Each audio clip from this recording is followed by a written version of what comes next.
Indo Pacific এলাকা আজকের বৈশ্বিক ভূরাজনীতির ভরকেন্দ্র। এই বিশাল অঞ্চলটি পৃথিবীর প্রায় অর্ধেক জনসংখ্যার বাসস্থান এবং বিশ্ব অর্থনীতির 2/3 প্রবৃদ্ধির উৎস।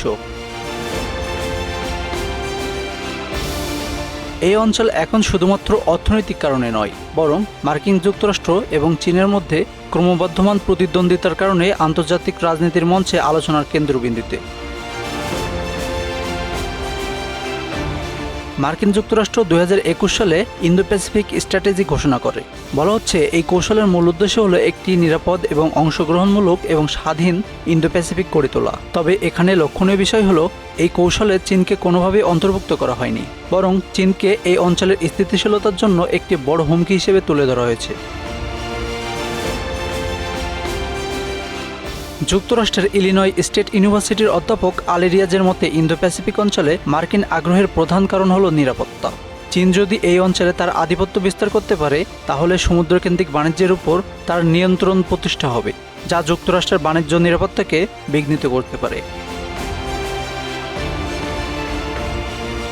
এই বিশেষজ্ঞ আরও মনে করেন, ইন্দো প্যাসিফিক অঞ্চলে চীনের আধিপত্য বৃদ্ধি পেলে যুক্তরাষ্ট্রের বাণিজ্য নিরাপত্তা বিঘ্নিত হতে পারে, যা শুধু একটি অর্থনৈতিক বিষয় নয়, বরং এটা একটি সামরিক এবং কৌশলগত বিষয়ও।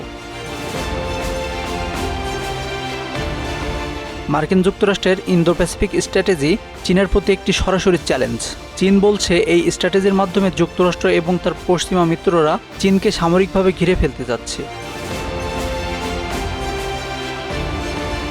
তবে যুক্তরাষ্ট্রের দাবি তারা একটি রুল বেসড বিশ্ব ব্যবস্থা চায়, যেখানে নিয়মনীতি মেনে চলা হবে। কিন্তু চীন এই ব্যবস্থাকে মানতে নারাজ এবং তারা একটি পরিবর্তন করতে চায়, যা এই দুই শক্তির মধ্যে দ্বন্দ্বের মূল কারণ। এই দ্বন্দ্বের মধ্যেই যুক্তরাষ্ট্র কোয়াড নামের একটি সামরিক জোট সক্রিয় করেছে, যেখানে আছে ভারত, জাপান, অস্ট্রেলিয়া এবং দক্ষিণ কোরিয়া। এই দেশগুলোরও নিজস্ব স্বার্থ রয়েছে ইন্দো প্যাসিফিক অঞ্চলে। চীনের সামরিক শক্তি বৃদ্ধির ফলে জাপান, ভারত এবং দক্ষিণ কোরিয়ার মতো দেশগুলোর মধ্যে উদ্বেগ বেড়েছে এবং মার্কিন যুক্তরাষ্ট্রের সঙ্গে তারা সহযোগিতায় আগ্রহী। চীনের উত্থান আমেরিকা, জাপান এবং ভারতকে উদ্বিগ্ন করেছে, তাই তারা একসঙ্গে চীনের বিরুদ্ধে একটি শক্তিশালী কৌশল তৈরি করছে।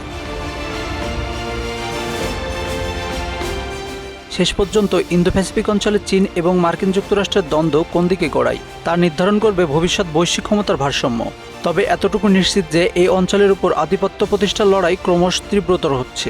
ইন্দো প্যাসিফিক হয়ে উঠবে আগামী দিনের ভূরাজনীতির মূল রঙ্গমঞ্চ। Ashanur Rahman, Bangla affairs, news desk.